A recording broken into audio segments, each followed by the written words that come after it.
প্রিয় খামারি ভাইরা, কৃষি সাফল্য চ্যানেলের পক্ষ থেকে জানাই আন্তরিক অভিনন্দন। আজ আমরা আপনাদেরকে দেখাবো কিভাবে অল্প খরচে দেশি গরু লালন পালন করতে হয়। আপনারা দেখছেন এখানে খুব সাধারণভাবে দেশি গরু লালন পালন করা হচ্ছে। এখানে বাঁশের চটা দিয়ে গরুর গোড়া তৈরি করা হয়েছে। দেশি গরুকে খাবার হিসাবে দেওয়া হচ্ছে ধানের খড়, কাঁচা ঘাস, ধানের কুড়া, গমের ভুসি এবং সময় মতো পানি সরবরাহ করা। গবাদি পশু লালন পালন করতে গেলে যে বিষয়টি অবশ্যই খেয়াল রাখতে হবে সেটা হলো গবাদি পশু কোন কোন রোগে আক্রান্ত হয় এবং কিভাবে গবাদি পশু খুব সহজে স্বাস্থ্যবান করা যায়।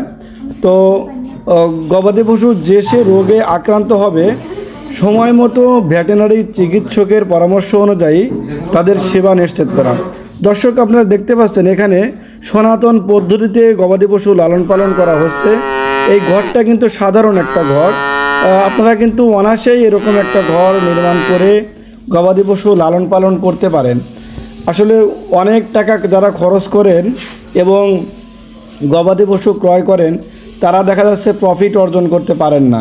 তো আগে গবাদি পশু লালন পালন করা শিখতে হবে, কিভাবে গবাদি পশু লালন পালন করতে হয়, এর কি রোগ ব্যাধি হয়, পালন সম্পর্কে আগে জানতে হবে, তারপরে একজন খামারি হওয়া যাবে। প্রথমে আপনার টাকা আছে আর ভালো গরু নিয়ে আসলেন, ভালো করে ঘর দিলেন, তাহলে দেখা যাচ্ছে যে পরে আপনার গরু পালন ভালো লাগলো না, তাহলে আপনি খামারি হিসেবে ব্যর্থ পরিগণিত হবেন।